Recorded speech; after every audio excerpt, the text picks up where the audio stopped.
That's well and truly the performance and scalp we have all been waiting for. Carlton victorious against Geelong by 18 points. Final score, the Blue Baggers, 14-10-94, defeating the informed Caps 12-4-76. The Jumper Punch review of our big win against the Cats. Like, subscribe, leave a comment. Let us know what you think about the victory against the Cats in front of just under 70,000 at the MCG on Sunday afternoon prime time. Felt like there were a lot more, to be honest. The crowd was engaged nice and early, and the game looked as though we wanted to play with aggression, especially defensively, and the ground was set up the way we want it to look. You could see early on in that game, even though it was almost even keel to quarter time, we just edged it on the scoreboard, that the ground looked a lot more like we want it to see, with our intercepts being able to get ahead of the ball and our intercepts being able to fly and really engage defensively. But overall, this was our best performance of the year, no shadow of a doubt. The boys were sensational from start to finish.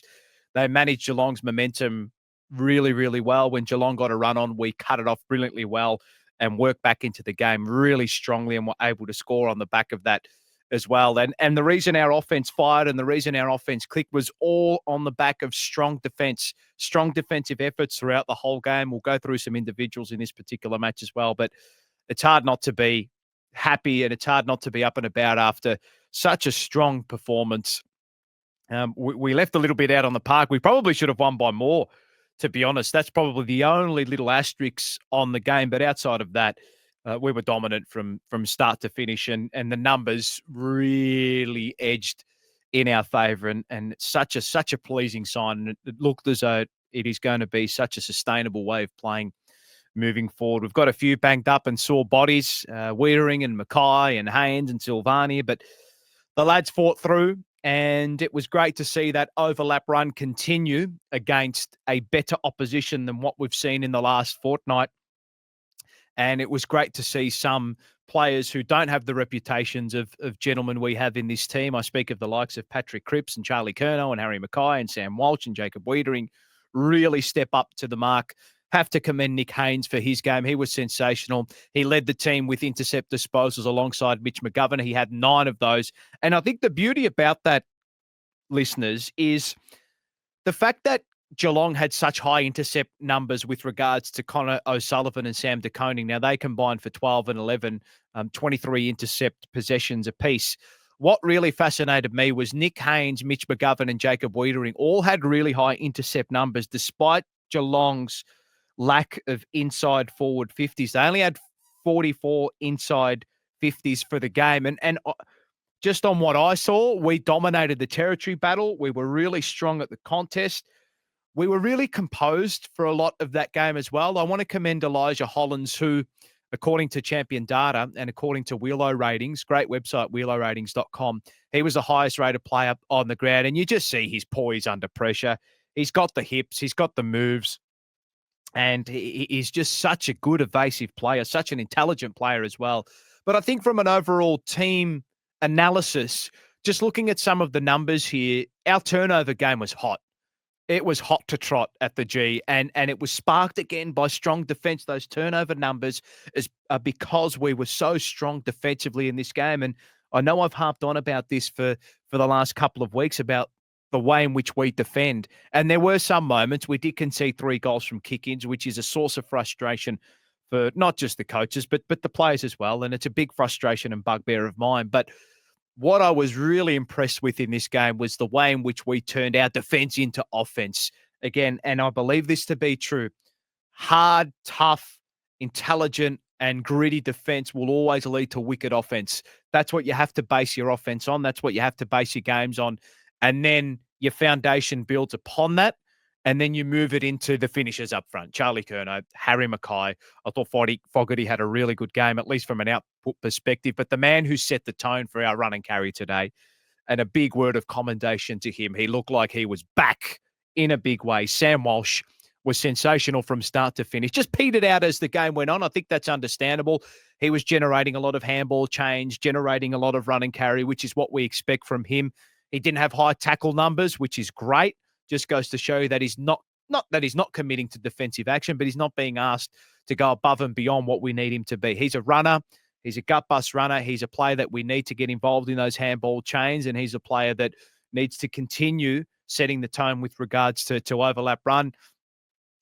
With regards to the team as well, just looking at the stoppage score sources, we were beaten in that department, and Geelong did get on top in the last quarter at the source in that opening 7 to 8 minutes. It was an area of the game that Geelong ratcheted up, and we needed to match that, if not better it. And as that last quarter went on, I thought our response at the source and our response at the stoppage was it didn't quite exceed what Geelong dished up to us in that opening 7 to 8 minutes of that last quarter, but we leveled out. We kept our heads, kept cool. It was on the back of strong defense again as well. And I was really, really impressed by this outing. It's a game that we can really build off, and now we string together 3 wins in a row, one against sensational opposition, and very, very pleasing to see. Such an efficient display from our club as well after quarter time.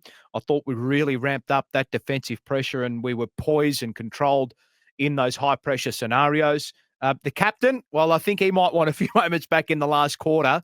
There were moments where he took the mark ahead of the play, and we hadn't quite got numbers inside our forward 50, but he rushed a little. He sort of stepped off his mark, and I noticed that from a few of our midfielders and a few of our senior players that they just made these little critical errors, or these little errors that led to critical moments in the game where we'd gift the ball back to Geelong. But overall, hard not to be impressed by what the lads dished up today. And big word of appreciation to the Carlton fans. Again, I know I mentioned it at the start, but under 70,000 at that game, and it didn't sound like that there were under 70,000. It sounded like a lot more. And once that Carlton crowd gets engaged, and once we're all around these lads, which, I mean, we all are to a point, of course, it's hard not to have the shoulders lifted up and the chest puffed out. And it was great to see the boys respond to that. And it was also great to see the fans, and I think Michael Voss mentions this as well, that the fans will always get behind those big defensive acts. And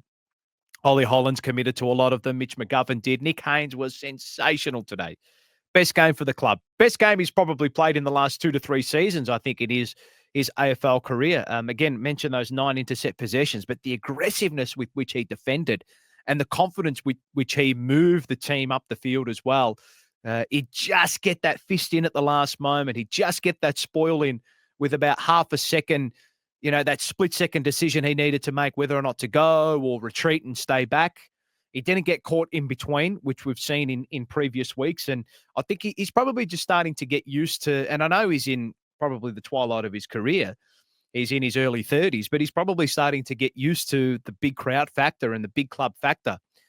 We may not have been, or we may not be a big club on the field when it comes to results and winning premierships over the last 20 to 30 years, but as a whole, and as a football club and as a fan base, it is enormous, and the pressure is always going to be there to perform. And I don't want to say that's a privilege, but it should be taken upon with great stride, I think. And I thought he was sensational. So we'll just go through some of the individuals, just quick comments on some of our individuals in this particular match.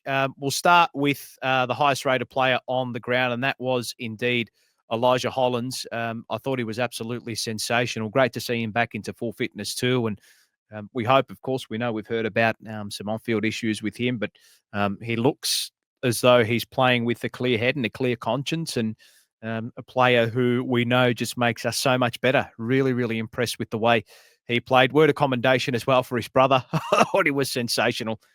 He's like a junkyard dog. He just scraps and fights for every little possession, and he doesn't like getting beaten, and he's such a brave footballer, such a courageous footballer for his size.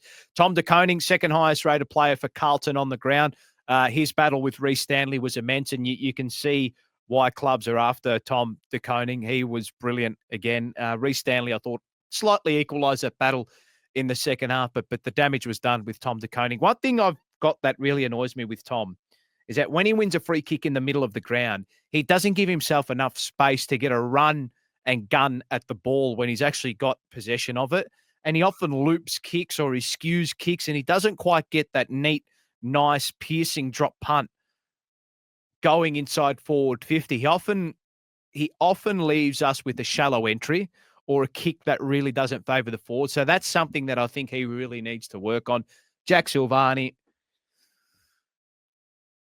I think a lot of people rolled their eyes when they thought, and you hear the suggestion that, oh, you've just got to play Jack Silvani down back because his old man played down back. And he has been phenomenal as a defender for us. Just so cool under pressure.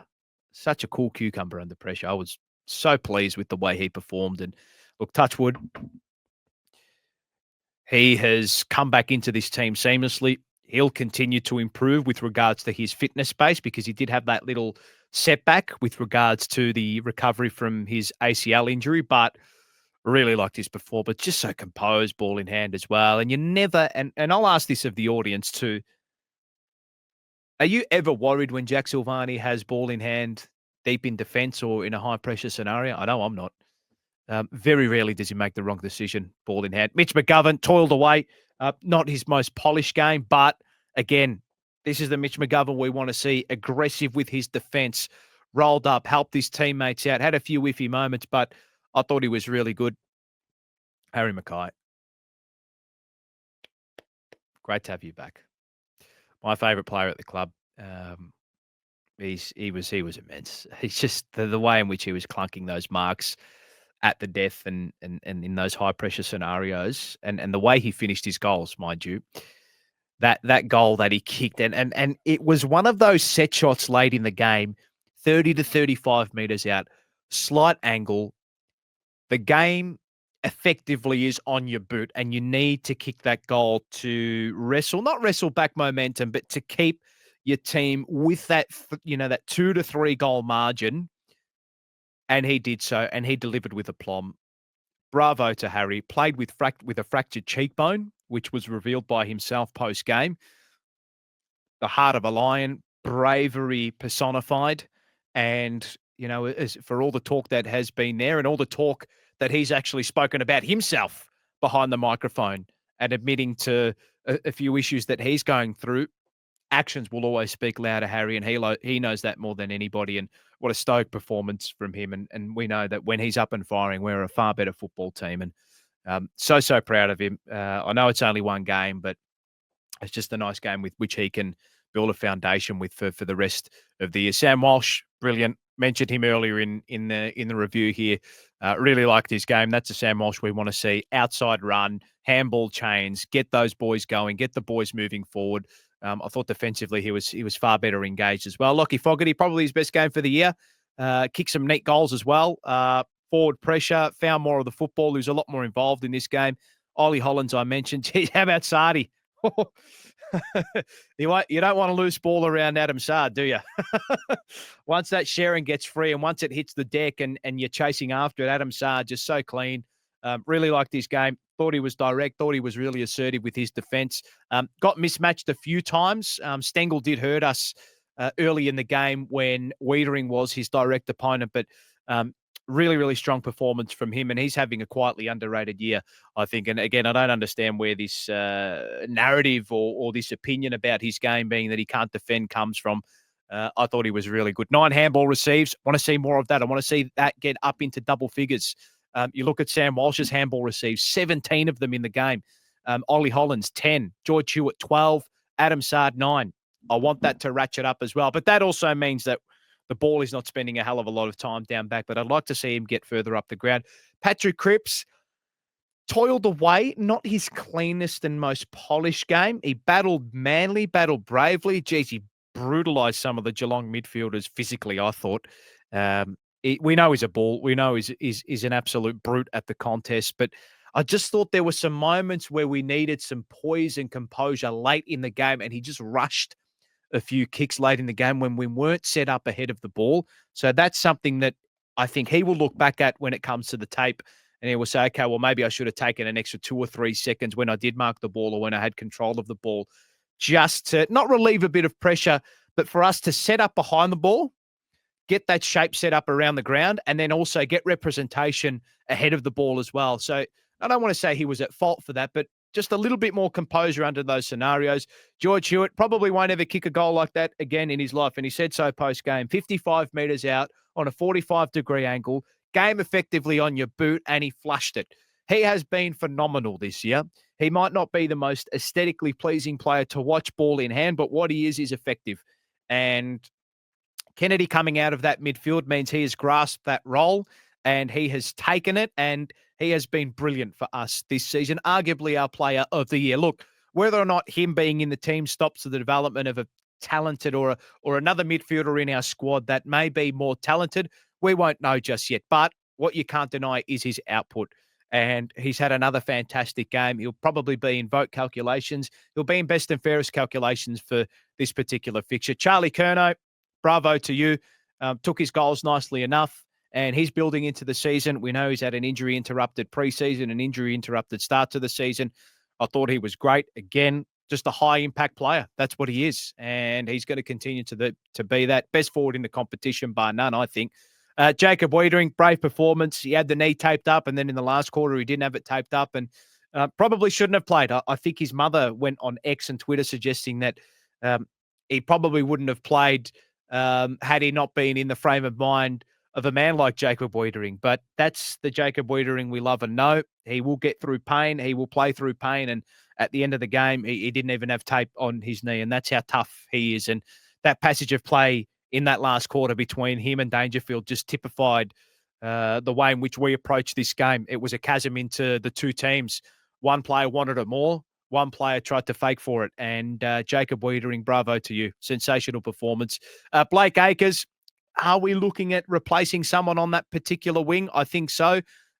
He was solid enough defensively. I like to notice him and closer to my side, the Olympic stand side, he does a lot of communication. So he's able to, and he's in that position where he can see things unfolding ahead of the play because of the situation and the width with which he holds. And his communication, I think, was critical in a lot of moments in that game. Cottrell, he's had an underrated year. Really like what he's done. Again, effective. Probably not his most effective game to date, but he's another link in the chain from halfback to the wing to half forward. He'll work those lines, work the tram lines all day. Cherub, he just continues his consistent start to the season. His body is holding up. I liked his game again. He had some nice defensive moments, and it's nice to see. We need a play like this. We need a play like this. He's not going to be a game winner every single week. He may not be a game winner, but we're going to get 7 out of 10s from him every single week, I think. And that's probably what we need. We don't have enough of those midfielders, and I don't think we have enough of those players in the team, those consistent performers. No one can knock him at the moment.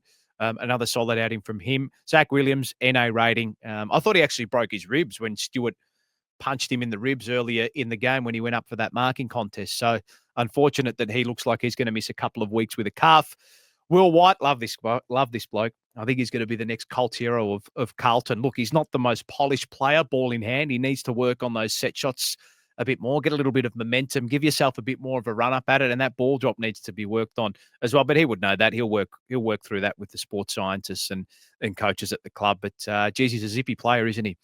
And maybe a player like him will take the spot of Zach Williams. I mean, that's probably just the natural evolution and progress of where he is in his career. He's still very young. He'll continue to improve. And Zach Williams probably in the twilight of his career. And the opportunity is now there for him to take that small forward role. Matt Carroll, really liked his game. He is surprising a lot. It's not surprising me because he has been very highly rated by not just our list manager, but by our coach. And the way he is so poised under pressure as well. He did have a few moments where he turned the ball over trying to come into the corridor, but I'm happy with that. That doesn't bother me. The objective and the motive and the mentality in those moments, I believe, is right, but it's just the execution. But if we continue to play like that, and if he continues to play like that ball in hand, we're going to win a lot more games than we lose.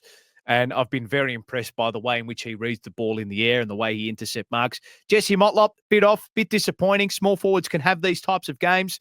He'd be kicking himself. I don't think he was quite engaged in this match. He had a few moments where he probably could have gone into a contest or he could have laid a stronger tackle, but he'll probably be looking back at this match now and looking back and saying, geez, I probably could have cashed in. We had over 60 inside forward 50s. I know the talls went to work, but I think it's a missed opportunity for Jesse Motlop, and he needs to be a lot more consistent with his output and his impact on games. But again, look, he's a high draft pick, and I think he's got enough credits at the back, at least just from a talent perspective, to continue to hold his spot in the team. And he's going to have to now. with Zach Williams out for the next couple of weeks from what we've heard post game. Corey Durden again. Output wasn't amazing, but he zips around that forward line. You notice him a lot more. His tackle pressure was up again. Took a beautiful specky as well and kicked a nice goal when we needed him to. And overall, he's had a really good start to the season, Corey Durden, and it comes as no shock because he's been able to stay physically sound. So that's the individual synopsis of the scenario. It's not too in-depth. It's just my post-game analysis immediately after the match. I'm recording this at 10 p.m. at night. So if you've got any comments, please feel free to leave them in the comment section below. Like, subscribe. Great victory. We'll come back with some more analysis and a bit more in-depth chat about this game through the Jumper Punch on Tuesday night. So make sure you tune into that, and looking forward to what's ahead against Adelaide for next week. Like, subscribe, leave a comment, and we'll see you on Tuesday night. Go Blues.